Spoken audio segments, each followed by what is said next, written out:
Lá no começo dos anos 90, a literatura de crescimento empírico começou a ganhar muita força. As bases de dados estavam mais organizadas, né? Então a econometria andando, a econometria é bem mais simples do que a que se usa hoje, mas começou a aparecer vários artigos que nós vamos discutir aqui no curso, alguns deles, porque são artigos que marcaram o rumo que seguiu depois, né? A partir daí você foi aperfeiçoando e a econometria cada vez mais legal, quer dizer, essa econometria aqui dá para fazer.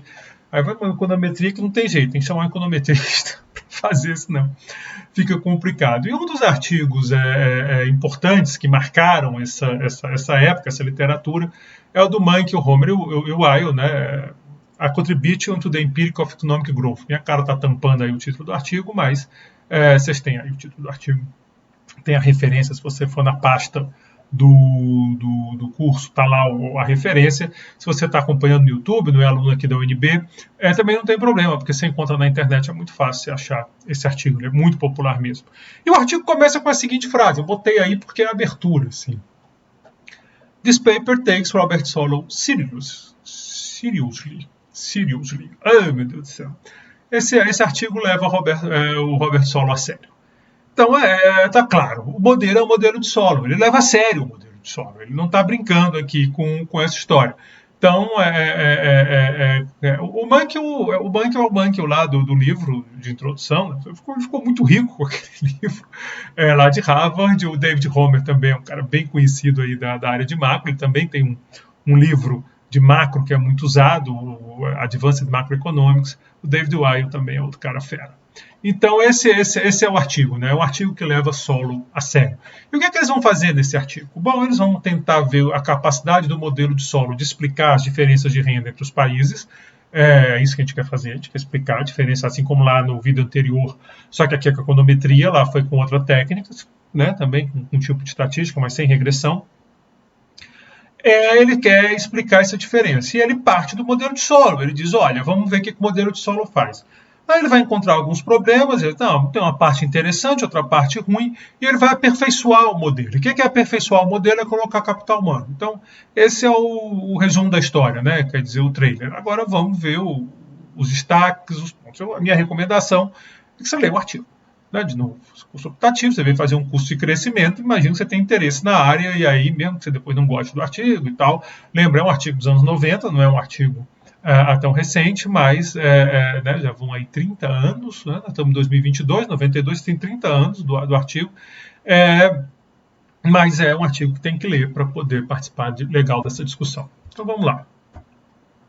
Os autores eles argumentam que os dados suportam a relação da taxa de poupança e da taxa de crescimento da população com o nível de renda que é obtido no modelo de Solow. Lembre, no modelo de Solow, o nível de renda de equilíbrio era S sobre N mais delta elevado a θ sobre 1 menos θ, não é? Quer dizer, o nosso modelo é S ou sigma, eu não lembro o que eu usei lá, mas é a taxa de poupança sobre N mais delta elevado a θ 1 menos θ. Então, essa relação entre nível de renda e taxa de poupança, eles encontram.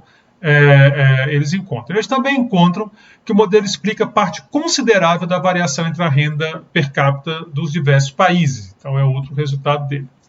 Agora, uma versão ampliada, ele corrige alguns problemas e encontra melhor suporte nos dados. A ampliada aqui é exatamente o capital humano. A introdução do capital humano no modelo, né, que é o que eles vão fazer, ela tem dois efeitos relevantes. Tem duas coisas que acontecem quando se introduz capital no modelo. Bom, para uma dada taxa de acumulação de capital humano, maiores taxas de poupança ou menores taxas de crescimento populacional levam a maior nível de renda. E, portanto, a maior nível de capital humano. Então, para uma dada taxa de acumulação de capital humano, maiores taxas de poupança ou menores taxas de crescimento populacional vai ter mais nível de renda, óbvio, é o resultado que nós temos, e, portanto, com mais renda, mais capital humano. Portanto, a acumulação de capital física e taxa de crescimento da população tem maior impacto na renda quando a acumulação de capital humano é considerável, que também vai ter esse outro canal via capital humano, quer dizer, a renda afetando o capital humano. 2. A acumulação de capital humano pode estar correlacionada com taxa de poupança e crescimento da população. Tem uma correlação aí.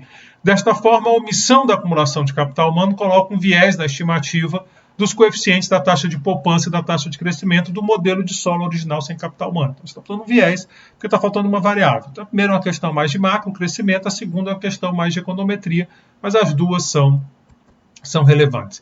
Bom, a equação que eles vão estimar inicialmente é essa daqui, esse modelo de solo, sem capital humano.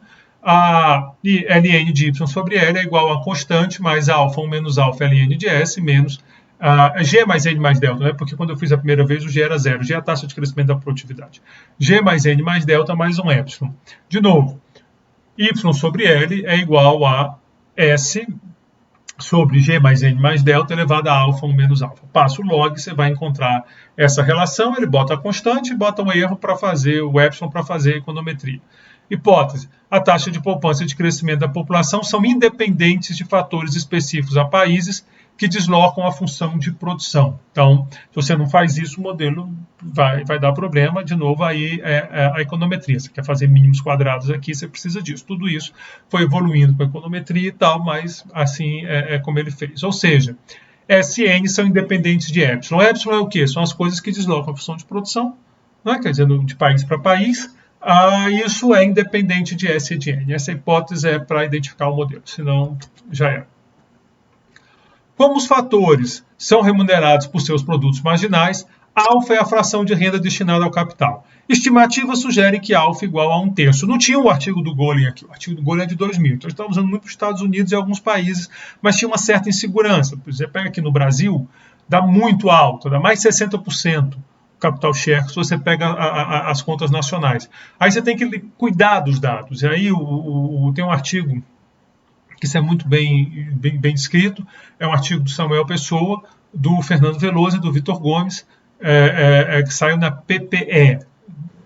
Uns 20 anos, eu não vou lembrar agora do título, peço perdão, mas PPE, Samuel Pessoa, Veloso e Gomes, vocês encontram. Também tem essa discussão é feita, ele faz também com o Vitor Gomes, um artigo meu dele e da Mirta, que saiu na revista de Econometria, ou seja, eu, o Vitor, a Mirta, o Samuel, nós discutimos muito isso, há uns 20 anos atrás. Nós fizemos muita dessa discussão, e o problema é que você pega a conta nacional brasileira, você tem capital, excelente operacional bruto, você tem salário e você tem autônomos. E aí daí você monta esse negócio. O problema é que a própria medida de salário ela é muito imprecisa, porque às vezes o cara não joga direito. O cara tem uma empresa, ele faz tudo, o salário dele ele bota lá como salário mínimo por questões tributárias, o salário paga mais imposto, e às vezes porque ele vai para cá. Mas não é esse o salário dele, certamente é maior, ele tem a função de gerente e tal. Você faz algumas correções e fica 1/3. Se isso é verdade, o coeficiente aqui deveria ser 0,5. Esse coeficiente aqui, né, seria 1/3 sobre 1 menos 1/3, que é 2/3, 1/3 sobre 2/3, 0,5. E esse aqui, menos 0,5, que tem um sinal de menos na frente. Então, se alfa for igual a 1/3, eu esperaria que os coeficientes fossem em torno de 0,5 e a soma deles é 0 por hipótese, né, ali por construção do modelo. Ele trabalha com 3 amostras. A primeira inclui todos os países da Penworth Table com dados disponíveis, excluindo os países que têm produção de petróleo como principal indústria, formada por 98 países. Você tira o petróleo porque produtor de petróleo dá uma confusão desgraçada. Porque aí é petróleo, é preço do petróleo. É um paísinho lá no Oriente Médio, às vezes pequenininho, se é um PIB e tal, então é muito difícil explicar essas variações de PIB. Tira essa turma, ficam 98 países na primeira amostra. A segunda exclui os países com dados classificados como D na Penworth Table. Não sei se hoje em dia a Penworth Table ainda faz essa classificação, mas antigamente fazia, dava nota. Então, os países com D são países com dados difíceis, complicados, foi muito difícil encontrar. E também excluíram países com menos de 1 milhão de habitantes em 1960. Então, tem 75 países nessa amostra. É uma cross-section que ele vai fazer, não é painel. A terceira consiste nos 22 países da OCDE com mais de 1 milhão de habitantes. Então, essa terceira é muito pequenininha. Vocês vão ver que os resultados dela sempre dá confusão, mas ele botou aí. Ele botou, ninguém mandou tirar, ficou. Então, são 3 amostras, né? 98 países, amostrão. 75 são os dados já um pouco mais confiáveis. E, finalmente, 22 são dados bons. Realmente, o país da OCDE tem dados bons, mas é uma amostra muito pequenininha para falar alguma coisa. E aqui está a regressão. Então, a equação estimada, vamos lembrar, essa daqui. O que eu quero é esse coeficiente aqui positivo, esse aqui negativo, perto de 0,5. Então, esses são os resultados. Então vamos lá. Constante deu 5,40. Essa constante não é importante. Essa aqui que é importante. Deu 1,42, é positivo, mas ficou longe do 0,5 que nós esperávamos. Ela deu 0,5 só aqui na OCDE, mas aí não dá significativo, né? Isso aqui não é significativo, 0,5043, façam aí a conta, vocês vão ver que não dá nem perto de 2. Aqui deu significativo, mas deu fora do que a gente imaginava, né? Então, acertou o sinal, mas a magnitude está comprometida. Idem para cá, acertou o sinal, deu tudo negativo. Esse aqui dá ainda mais ou menos perto, teria que fazer um testezinho, mas só no olhômetro aqui, mas não dá significativo também. Aqui não dá mesmo, né, que é 76 sobre 84, então nem adianta chorar. Aqui também não, é 50 sobre 43 e tal, não dá. É muito difícil significativo, você tem 22 países só, como é que vai sair? É difícil sair. Bom, o R2 aqui, então, 0,59, então a ideia está explicando aí cerca de 60% da variação. Não está ruim, é uma explicação interessante. Finalmente ele faz depois a restrição, a regressão com a restrição, né, impondo a restrição, quer dizer, impondo que os coeficientes são iguais, e aí o coeficiente fica em torno de 1,48, 43, só aqui que fica 56, que é um número bom, mas não dá significativo. A restrição passa em todos, e aqui ele faz o valor implícito, né, o valor de alfa, que seria esse número, né, porque isso aqui é alfa sobre 1 menos alfa, igual a 0,48. Então você pode resolver, né, igual a 1,48, desculpa, nessa regressão onde você impôs. Aqui é um pouco mais difícil, porque teria dois termos, né, então aqui você impõe, então você pega alfa sobre 1 menos alfa é igual a 1,48. Você pode calcular o valor de alfa, 0,02. Bem longe do que nós... desculpa, 0,60. 0,02 é a variação. Ficou longe demais, né? 0,60. Um tanto quanto maior do que o que a gente esperaria, né? O tanto quanto maior. Lembra que o valor de alfa estimado é 1/3. E nós estamos encontrando aí na casa de 60. Então, é maior do que o que nós esperaríamos, né? O que deveria ser 0,5 é alfa sobre 1 menos alfa. O alfa mesmo, 1/3. Aqui ele fala isso. Alfa 1/3 estimado. Os coeficientes em torno de 0,5 mais alfa 1/3. Dá 0,60, 0,60. Aqui deu legal. Mas, de novo, é um modelo não significativo. Então, assim, o modelo tem coisas legais. O modelo de solo tem algumas coisas aí que passou, principalmente essa parte do sinal. Deu significativo e positivo, legal. Assim, claro, mas por que ele não fez um painel com não sei o que, cara, de novo, anos 90, você é um econometrista, estudou muito econometria, você vai ficar reclamando. Bom, já está publicado há 30 anos, então escreve lá uma carta mandando os caras tirarem, eu duvido, porque foi um artigo que levou muita discussão legal. Bom, resultados favoráveis ao modelo de solo. O coeficiente das taxas de poupança e crescimento possuem sinais esperados e em 2 das 3 amostras são significativos. Na amostra que não é, de fato, é uma amostra muito pequenininha, muito complicado de tirar alguma coisa. As hipóteses que os coeficientes são iguais em valores absolutos e possuem sinais opostos não é rejeitada em nenhuma das regressões, né? Então ele faz o teste da restrição, faz o testezinho da restrição e não dá e não rejeita. Então também é legal, porque é outro resultado do modelo, né, que os coeficientes são contrários. O modelo explica boa parte da variação entre a renda dos países, R2 em torno de 60% nas 2 regressões com coeficientes significativos. Então o modelo consegue explicar em torno de 60% da variação de renda. Não é pouca coisa, é uma explicação, explica muita coisa. Então esses são os resultados favoráveis ao modelo de solo. Quer dizer, nesses quesitos o modelo de solo passou no teste dos dados. Agora os desfavoráveis.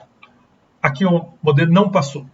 O valor alfa implícito nos coeficientes estimados e significativos é muito alto, dá quase 60%, quando os valores normalmente estimados são próximos a 33%, que é 1/3. Então aqui não ficou legal, o modelo está superestimando o alfa, ou seja, está dando muito para o capital. Você pode imaginar porque ele está misturando capital humano aí que não está especificado, então vai vindo o viés, né? Spoiler, né? Dando spoiler. Então eles concluem que tem que mudar o modelo. Quer dizer, eles concluem isso. Então, se vocês forem lá e dizem, olha, o modelo é legal, tem umas características interessantes, que os dados, consistentes com dados, mas tem um furo muito grande. E o furo é a questão exatamente de estar superestimando a renda do capital. O que pode estar acontecendo aqui é que ele está jogando a renda do capital humano como capital. Isso que pode estar acontecendo para gerar essa distorção. Então, vamos botar capital humano no modelo. Então, agora vamos fazer o modelo. Aquela especificação que nós já discutimos aqui, mais de uma vez, com Hzinho na função de produção, reproduzindo o capital humano. Bom, a medida de capital humano escolhida, que é o grande problema, né? Quer dizer, qual a medida de capital humano que se usa? Ela considera a matrícula no ensino secundário, é essa medida que eles estão utilizando. De novo, não é ideal, mas qual é a ideal? Então, é um problema.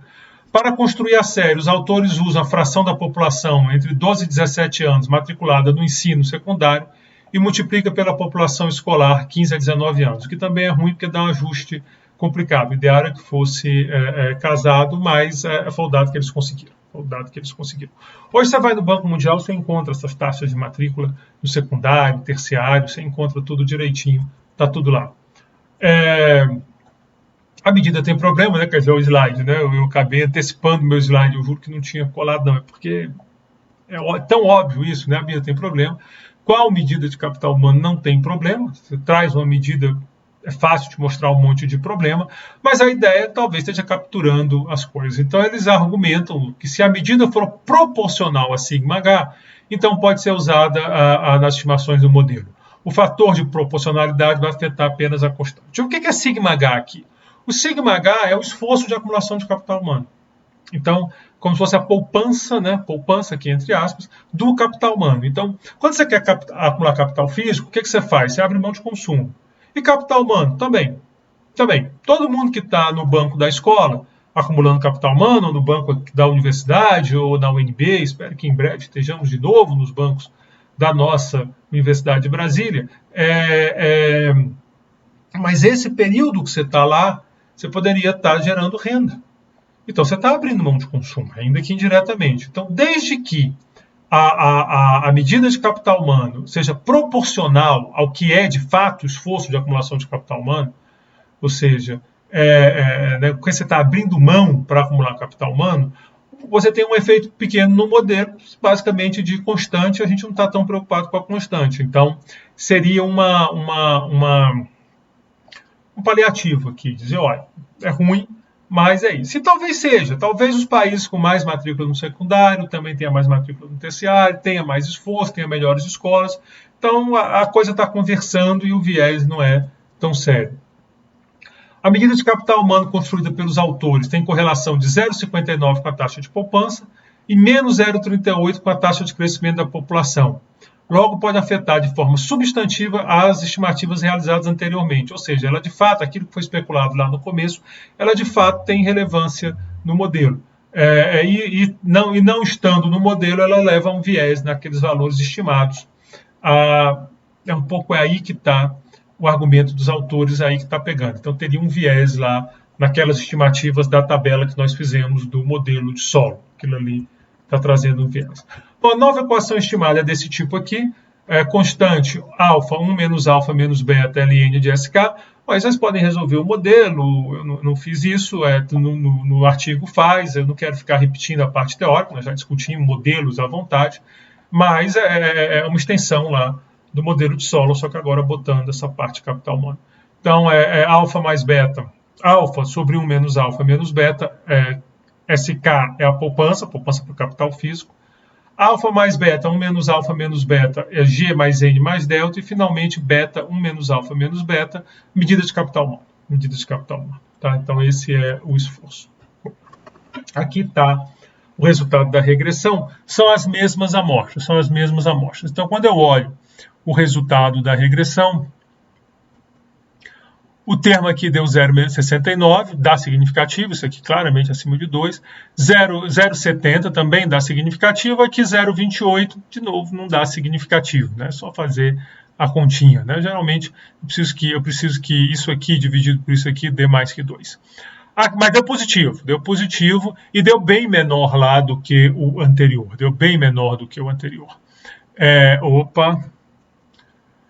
Aqui dá negativo, lembra que agora já não é mais aquele alfa sobre o menos alfa, então aquele 0,5 já não é mais bem por aí, é um pouquinho mais complicado. Mas dá negativo, dá significativo, aqui dá negativo, não dá significativo, e o termo da escolaridade, que é esse cara aqui, ele dá positivo e significativo até na OCDE.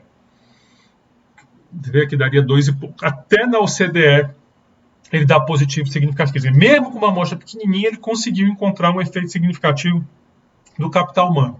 Isso já mostra a importância do capital humano, ou pelo menos daquela medida, mas que deve ter aí uma relação com outras, para explicar as diferenças de renda entre os países. Então, o capital humano agora aparece, né, assim, mesmo nessa amostrinha da OCDE, ele apareceu dando significativo. O R2 sobe, né, 0,78, 0,77, um modelo que não dá significativo às duas variáveis, ele fica baixinho, paciência, mas o R2 já dá um valor grande. Você pega aqui, está explicando quase 80% da variação da renda. Agora você está fazendo a regressão restrita, né? A regressão restrita. Aqui o valor vai ficar 0,73, 0,71. Para que a restrita? A restrita é para a gente poder calcular os valores de alfa e beta. Os valores de alfa e beta. E aí o valor implicado de alfa, 0,31. 0,31. Quer dizer, show de bola. Era para ser 0,33, quer dizer, quase que cravou da 0,31, na outra da 0,29, 0,14, mas aqui é o modelo não significativo. O valor implicado de beta, quer dizer, alfa é o que pega o capital físico, beta é o que pega o capital humano, 0,28, 0,30, quer dizer, quase que da mesma magnitude, do capital físico. Então, o que eles estão mostrando aqui, de cara, é que não apenas botar capital humano melhora o modelo, o que já é um ponto importante. O modelo de solo é um modelo importante, é um modelo de prêmio Nobel, é uma pesquisa que gerou Nobel, então é bem importante na área. Mas eles estão mostrando também que não só melhora o modelo, mas que capital humano é uma variável importante. E aí, a partir desse tipo de trabalho, e é por isso que eu acho assim, quer dizer, fugir do risco, essa econometria não está... Sim, meu amigo, mas o que importa é que ele botou na mesa uma discussão muito importante, né? Uma discussão que vinha vindo e ele botou o lado empírico com muita força de tem que ter capital humano nos modelos. É difícil medir? É difícil medir.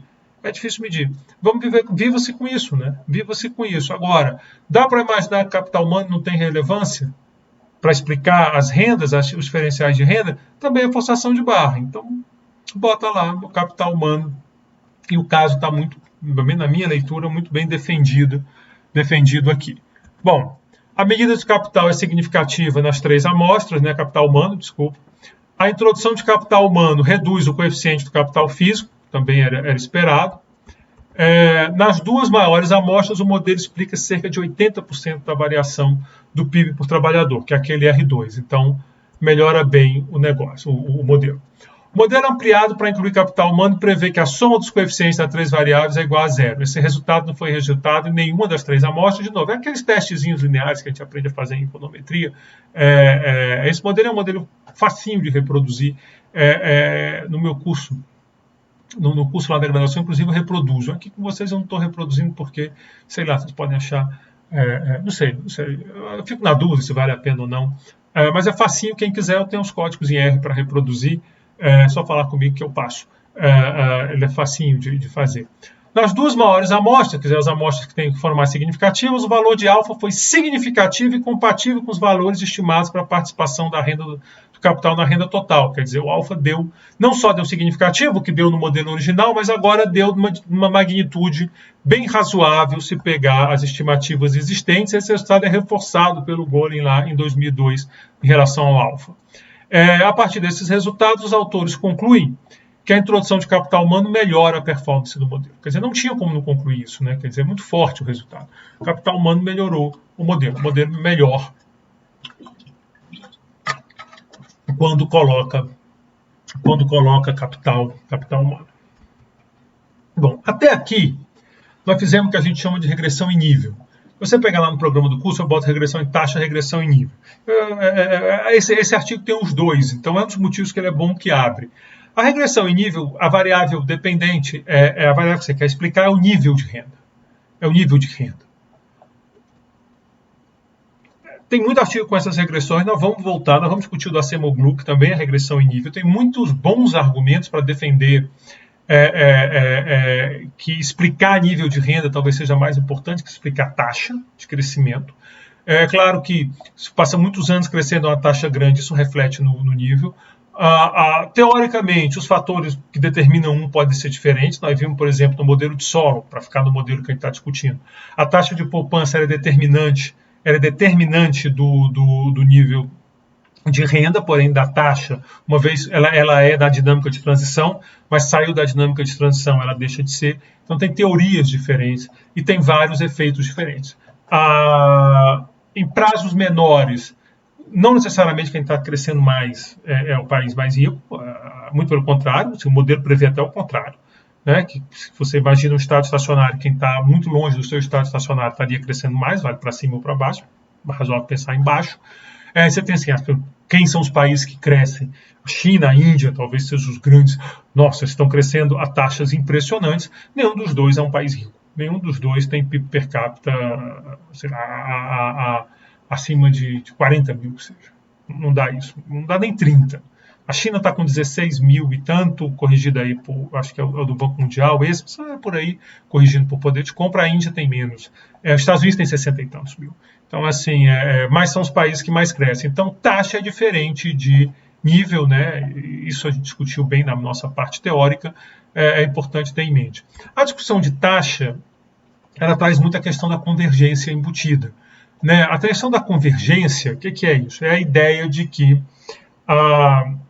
nós falamos desse assunto lá na parte teórica, mas a ideia mais assim bruta de convergência é que os parâmetros são mais ou menos iguais para todos os países, então era de se esperar que todos os países estivessem convergindo para o mesmo nível de renda.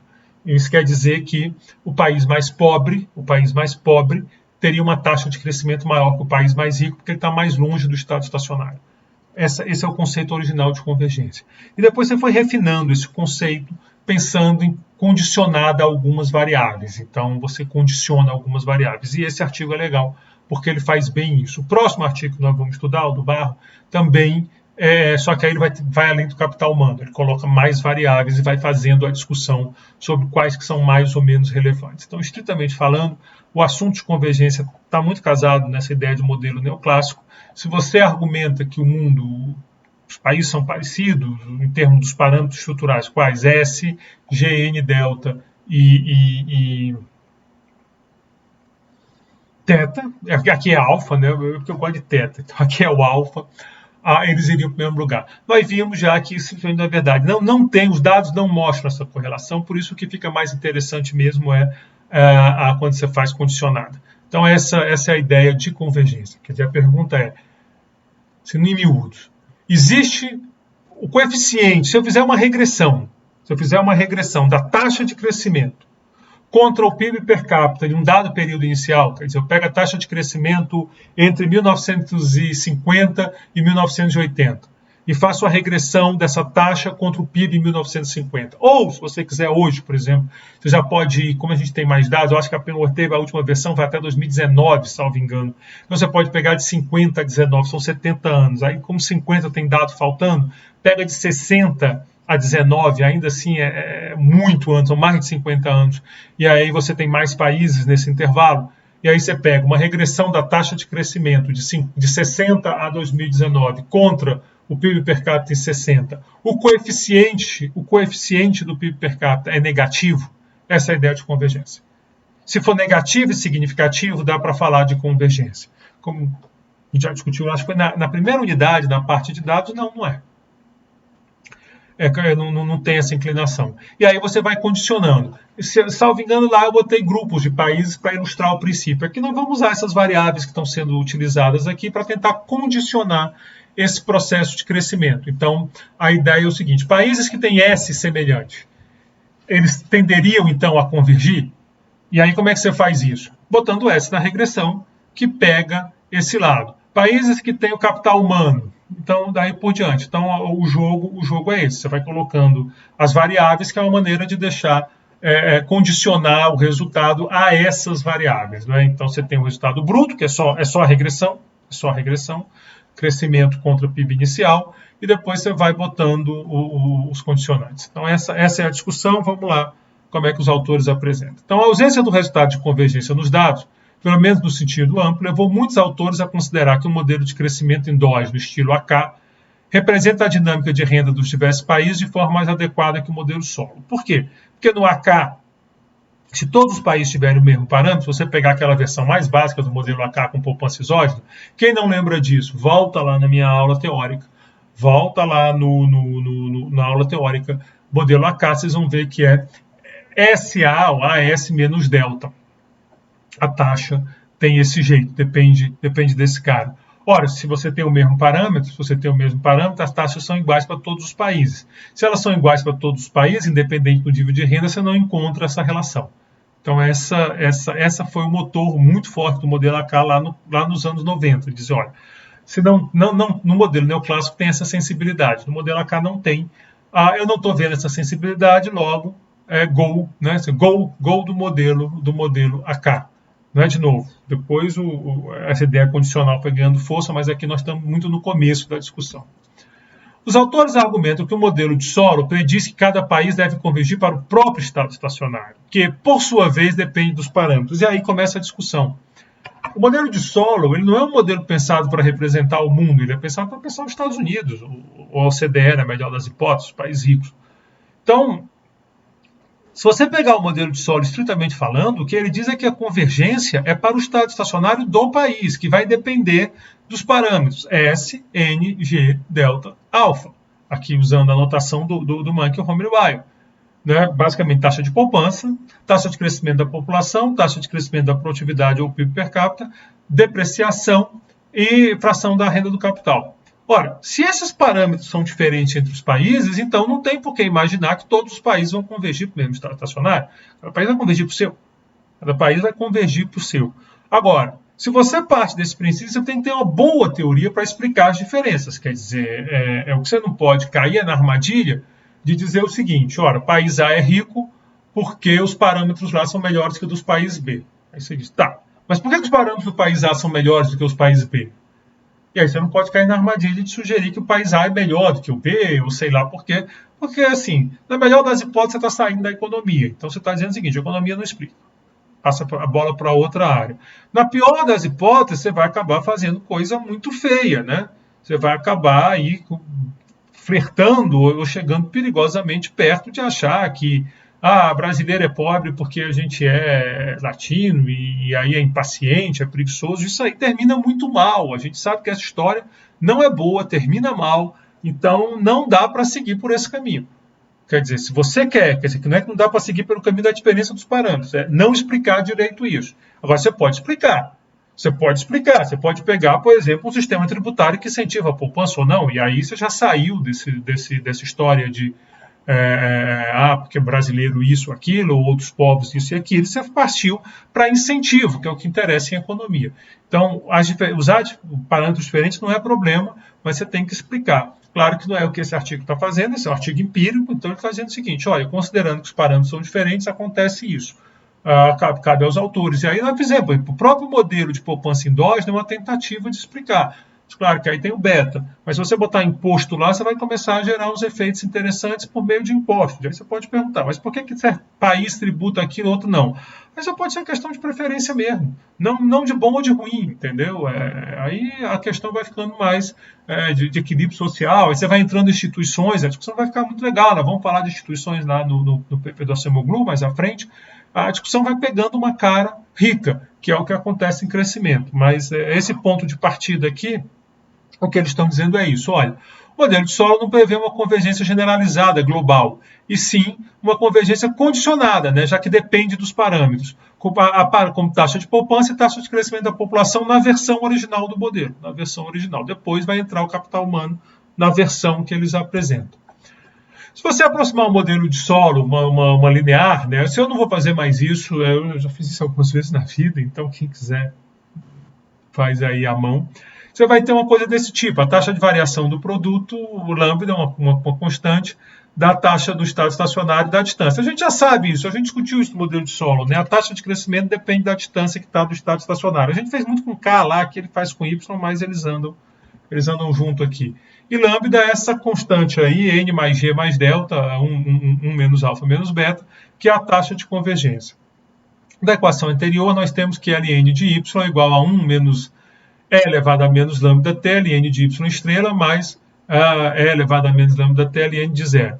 Subtraindo ln de zero dos dois lados, eu tenho que essa variação, que é a taxa, né, como é a diferença dos logaritmos, então vai pegar a taxa, é igual a esse cara aqui, que multiplica y estrela, menos esse cara aqui, que multiplica y0.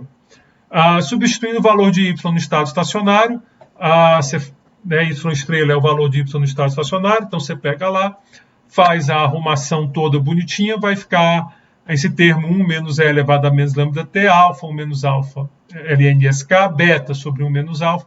É só substituir, né, o valor no estado estacionário, mais ln de zero. Bom, então esse é o modelo. Isso aqui é a taxa de crescimento, que vai depender, né, a diferença do logaritmo, né, que vai depender da taxa de poupança em capital físico, da taxa de poupança em capital humano e desse termo N mais G mais delta e do produto inicial. Reparem que esse coeficiente é negativo. Reparem que esse termo aqui é negativo. Regressões em nível de renda variável dependente do PIB per capita, do trabalhador, a gente já falou sobre isso, ela supõe, de alguma maneira, que os países estão no estado estacionário e que o desvio do estado estacionário é aleatório. Por isso que você faz a regressão em nível. Aquele epsilon lá seriam esses desvios. Na regressão de crescimento, a variável dependente é a taxa de crescimento. Você não está supondo estado estacionário. Nesse sentido, elas têm o seu valor. Mas se a zero for diferente para cada país, então a zero entrará no erro e será positivamente correlacionado com a renda inicial. Então isso é o probleminha que tem na história. A estratégia.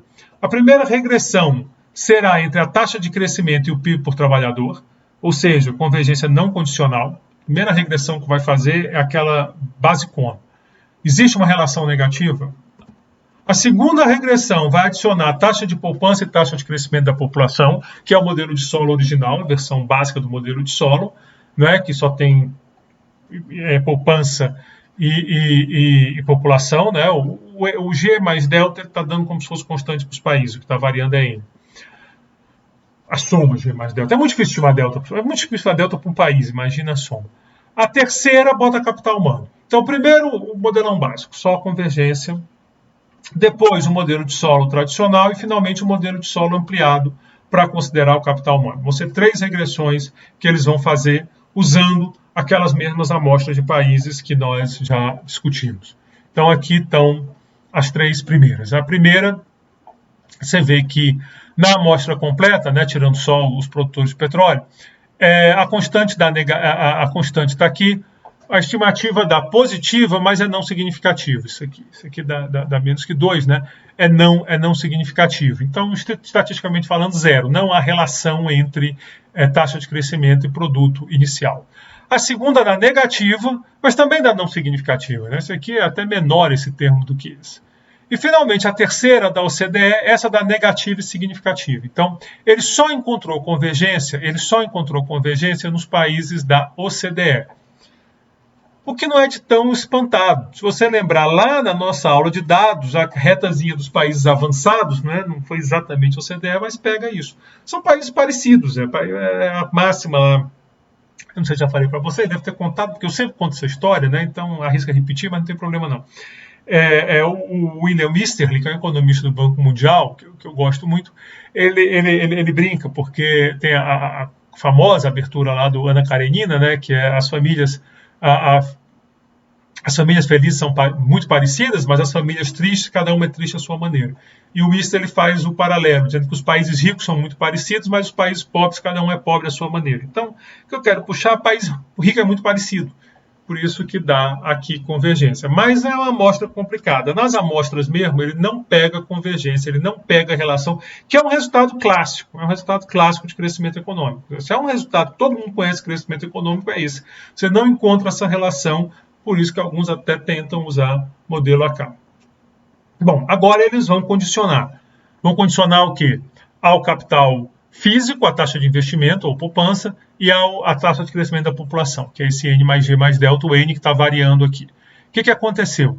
Negativo e significativo, né? Aqui o dobro seria 102, está 141, então veja, 0 ponto, né? Então dá significativo, negativo e significativo, negativo e significativo. Ou seja, quando você condicionou a taxa de poupança e a variação da população, você encontra convergência.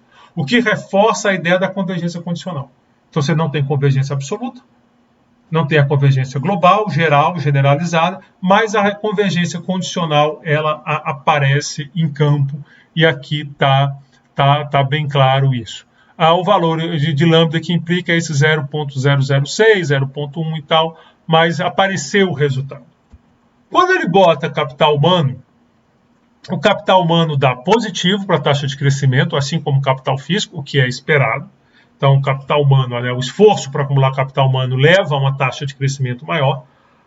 Dá significativo nas amostras, ele dá significativo e nas amostras mais relevantes, que são essas daqui, na OCDE deu problema, essa é uma amostrinha complicada. Então, você melhora o modelo, né? Você melhora o modelo, melhora o modelo fica melhor, melhora o R2, então você tem e muda o valor implicado do lambda, o valor que o modelo implica para o lambda.